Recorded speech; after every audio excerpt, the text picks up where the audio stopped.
Hello, everyone. Recently, I became curious. I wanted to know what the optimal hand was for my Brago deck that I have been playing, and what I found was astonishing. I play only three ramp cards in my deck, and it's not. It is an expensive deck, but it does not have all of the crazy expensive ramp cards in it. I just have Soul Ring, Mana Vault, and Zoria's Signet. Those are the only three ramp cards in my deck. I managed to use those three cards to find an incredible path to win without even playing Brago by turn two through combat, and I could defeat essentially an infinite amount of opponents. So what that means is I was able to make an infinite amount of creatures with an infinite amount of power and toughness, and they were all able to have haste to be able to attack on turn two and defeat an infinite amount of opponents, in theory, assuming there was no responses or such. Uh, this was the challenge I set out. Well, I didn't set myself out to do it, but this is what I found.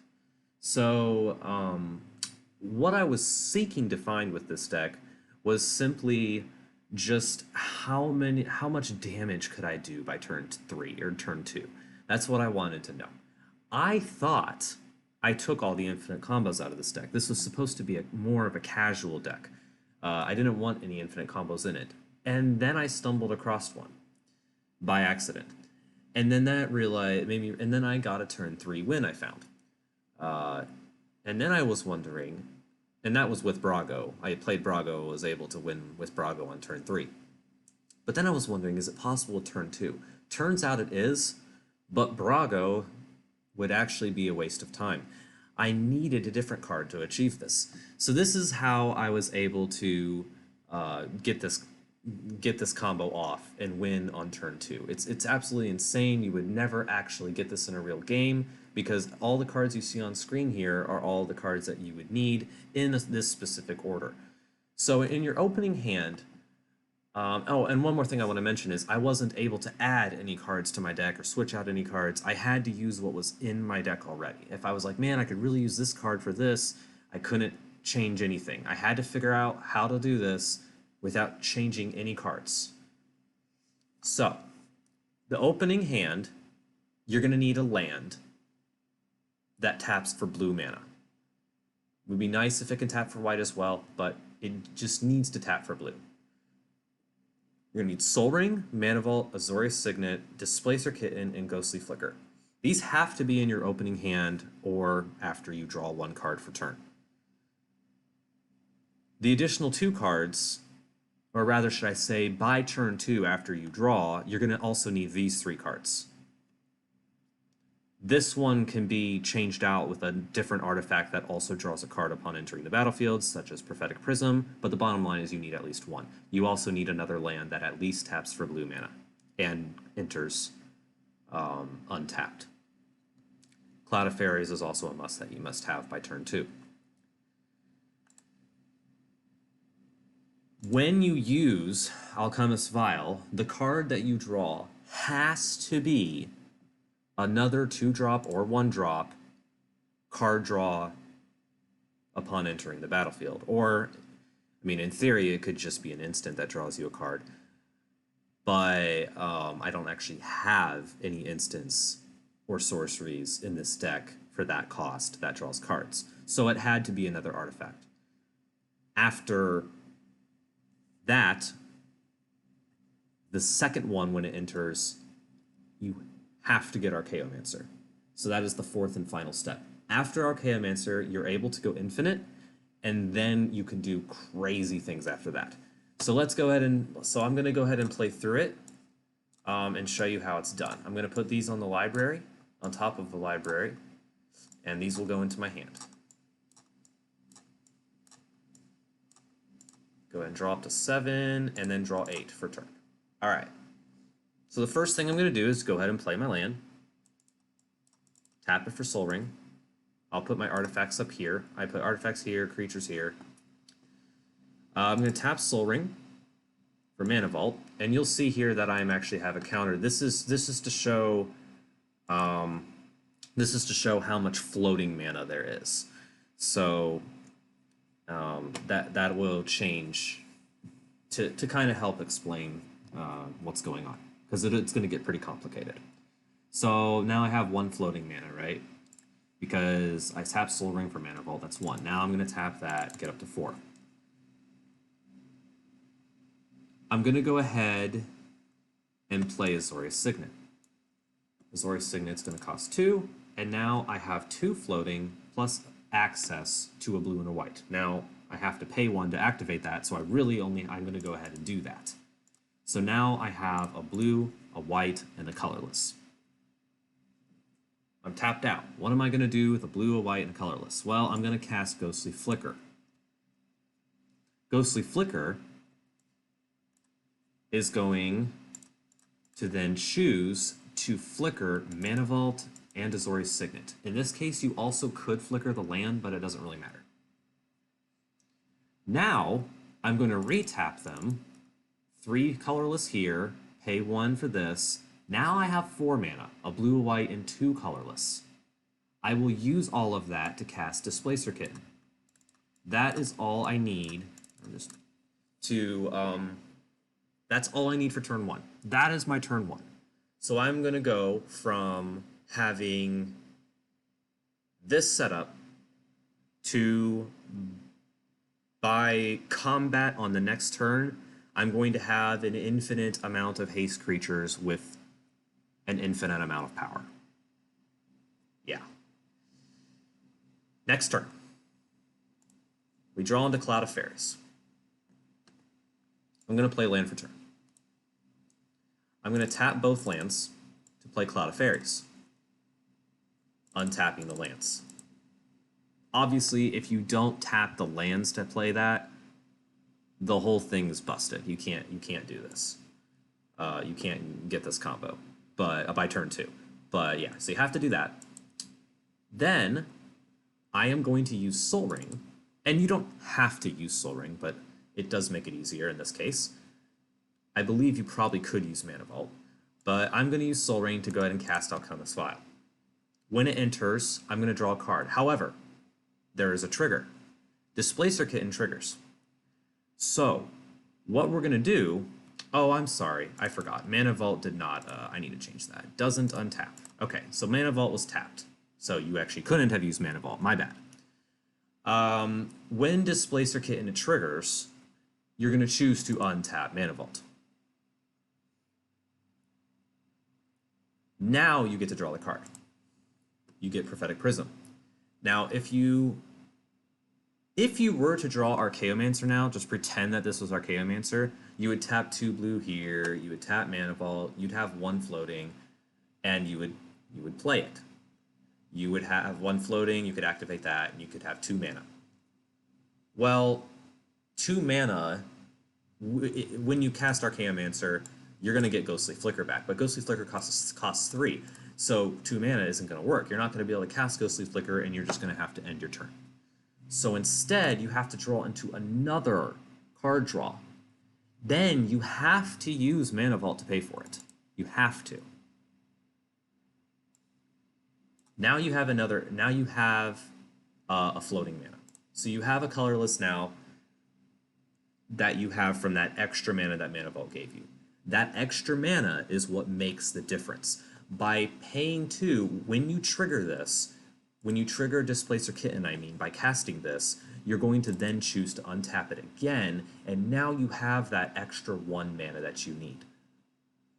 So, now, you're going to draw another card. Now you get Archaeomancer. In theory, you could get another artifact that draws cards for 2 mana.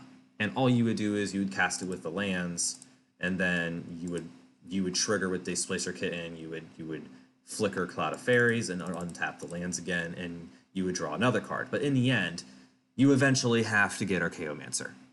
You have to. So you just have to have at least 2 card draws and then Archaeomancer. At least. So now we have Archaeomancer. Mana Vault is untapped. We're going to go ahead and tap Mana Vault for 3 more colorless. We're going to tap the lands for 2 blue and cast Archaeomancer. No trigger from Displacer Kitten because it's only non-creature spells. We're going to get Ghostly Flicker back from the graveyard. That costed 2 of our colorless, so we're down to 2 colorless now. We can then tap here, spend 1 to get a blue and a white. Now we have 3. So we're able to cast Ghostly Flicker. What happens from here is crazy. So when we cast Ghostly Flicker, we're going to spend all of our floating mana. When we cast Ghostly Flicker, Displacer Kitten is going to trigger. We are going to choose to flicker Cloud of Fairies. Cloud of Fairies will untap our lands. This is going to go to the graveyard. But what are we targeting with Ghostly Flicker? And now keep in mind, you do have to choose these targets before. You can't choose the same targets as what Displacer Kitten is targeting. Otherwise, the spell will fizzle. So you have to choose 2 different targets. So what this is doing, essentially, is it's allowing us to flicker 3 things. One of those things can be Archaeomancer, getting Ghostly Flicker right back. And since we're untapping lands, all we have to do is make sure that one of the things that we flicker is Mana Vault. It could even technically be Soul Ring, but Mana Vault makes it go technically quicker. Archaeomancer and Mana Vault, that's our targets. So we'll let Archaeomancer's trigger resolve, we get Ghostly Flicker back, and then we now have an untapped Mana Vault, untapped lands, and a Ghostly Flicker back in our hand. This produces an infinite amount of mana. We tap the lands again, tap Mana Vault. We get 2 colorless extra now in our mana pool. We cast it, Displacer Kitten triggers, flicker Cloud of Fairies, untap the lands, it goes to the graveyard. We choose to flicker Archaeomancer and Mana Vault again. Get Ghostly Flicker back. The next time we do it, we tap, now we're up to 5.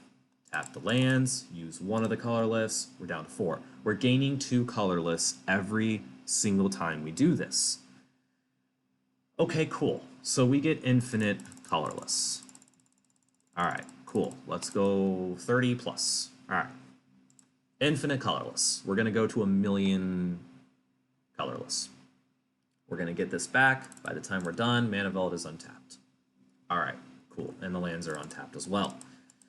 Well, that's nice, but what are we going to do with infinite colorless mana? All we have in our hand is Ghostly Flicker, after all. Well, now, instead of flickering Mana Vault, we're going to flicker Archaeomancer and Azorius Signet. So I'm going to go ahead and tap for 3, tap Mana Vault, and it's just going to stay tapped for now. And this will cast, trigger, untap the lands with Cloud of Fairies, goes to the graveyard, choose Archaeomancer and Azorius Signet, and get a Ghostly Flicker back. Now we can use 1 of our infinite colorless mana to tap for a blue and a white mana. We're going to repeat this over and over and over again to get infinite blue and white mana.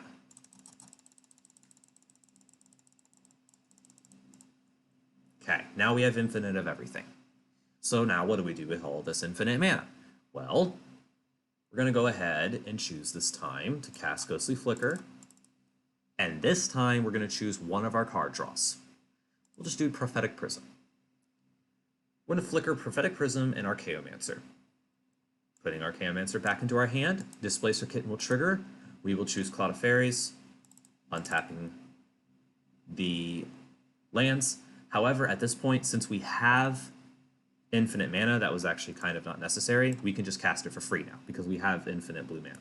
So we're going to cast it for free, and when this triggers, we're now just going to start 1 at a time, untapping with Displacer Kitten's trigger, just untapping these other ones, just for the heck of it. It's not even necessary, really. But the most important thing is, Ghostly Flicker is always going to target Archaeomancer and Prophetic Prism. What's going to happen is we're going to draw our entire deck. All right? So by drawing the entire deck now, with infinite mana, we're able to cast some very useful cards. So the most important is going to be Preston the Vanisher. Preston the Vanisher is going to be the key to giving everything haste and winning on turn 2. Another card we're going to need, which is equally important, is Clever Impersonator. Now, Clever Impersonator can't copy Preston, of course, but it doesn't need to.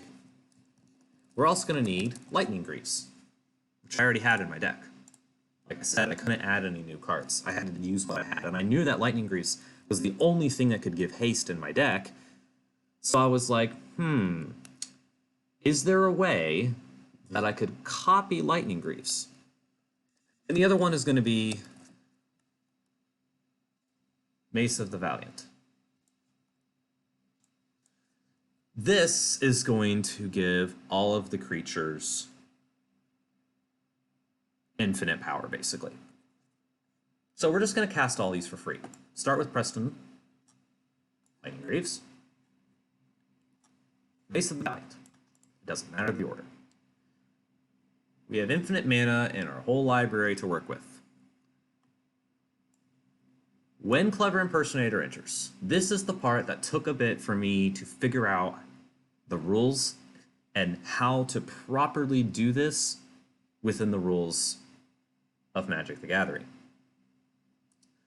Clever Impersonator will enter, and if it enters as not a copy of anything, it will immediately die. However, Preston the Vanisher will still trigger. It will still trigger from this entering, and then it will see what entered. And if you didn't copy anything, it will create a copy of Clever Impersonator itself, because it didn't copy anything. So a copy of Clever Impersonator will then enter the battlefield. I'm just put 4 here so I can use them later.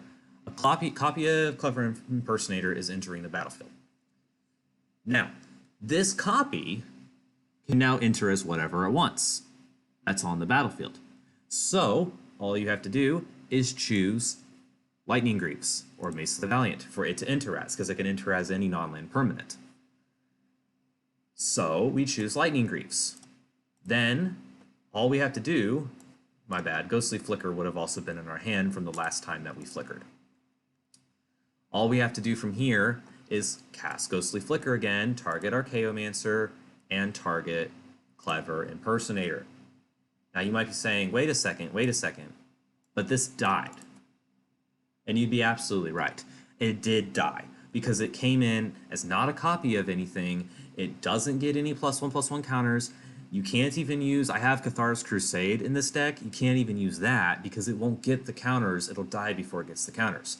It would have to somehow enter the battlefield with +1/+1 or something like that.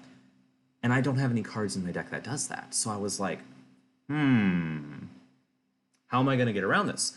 That's when I remembered there was one card I have that could get Clever Impersonator out of the graveyard. Introducing Revelark. We're going to cast this with our infinite mana. Now, we're going to use Ghostly Flicker, target Archaeomancer, and Revelark. When it leaves, now technically Ghostly Flicker will actually complete its whole process before it triggers. So it'll leave, come back, and then trigger still, even though it says when it leaves. It's not actually going to go on the stack until Ghostly Flicker resolves. So Ghostly Flicker resolves, both enter, you get Ghostly Flicker back from Archaeomancer, and Revelark will then return Clever Impersonator back to the battlefield. All right, so Clever Impersonator will once again not copy anything. Because if you copy something, let's say I copied I don't know, Revel Arc or something like that, or Archaeomancer even, or Displacer Kitten, something that's not legendary. If I copy one of those, then Preston is going to make a copy of whatever Clever Impersonator is impersonating. It is not going to make a copy of Clever Impersonator. It's going to make a copy of Displacer Kitten or whatever you're copying, whatever it enters the battlefield as, because it copies exactly what enters the battlefield. So you have to let it copy as nothing. You don't let it copy anything, and you just let it die. Preston still triggers creating a copy, and then you choose with the copy to have it enter as Lightning Greaves or Mace of the Valiant. You keep infinitely flickering Archaeomancer and Revel Arc to bring this back, let it die again, and you're making an infinite amount of copies of Lightning Greaves and Mace of the Valiant. On top of all of that, you're also making an infinite amount of tokens. All you have to do is just keep infinitely blinking any of these creatures, preferably one with flying, although it doesn't matter, and I'll show you why. Infinitely blink all these creatures, get an infinite amount of 0/1s, because that's what they are with Preston. The tokens are, I mean. Attach Mace of the Valiant onto every single one of them. Attach Lightning Greaves afterwards to every single one of them, because Mace of the Valiant, all this time you've been infinitely creating tokens, all of the Mace of the Valiants are going to have an infinite, in theory, amount of +1/+1, or what is it? It gets charge counters. It'll have an infinite amount of charge counters on each one of them. So then you just attach all of those to the creatures, attach Lightning Greaves afterwards, and then you have an infinite amount of haste, infinite power creatures that can now attack this turn.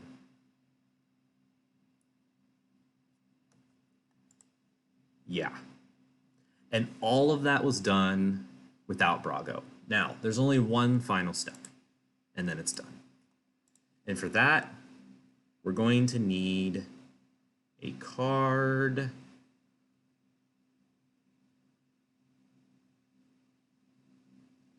If I can find it and remember what it was called. Okay, there we go. Events for the Sojourner.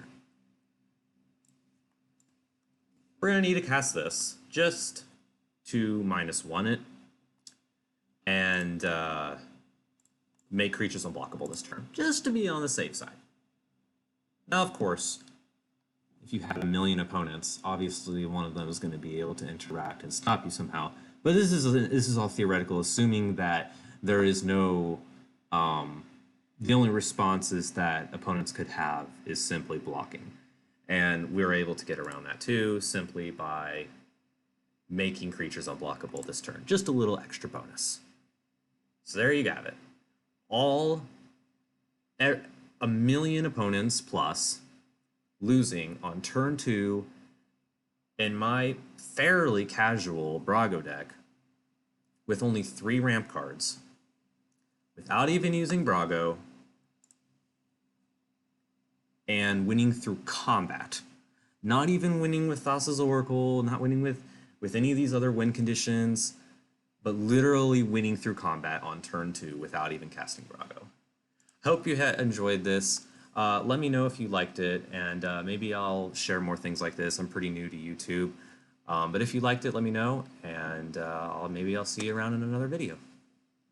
Thanks for watching.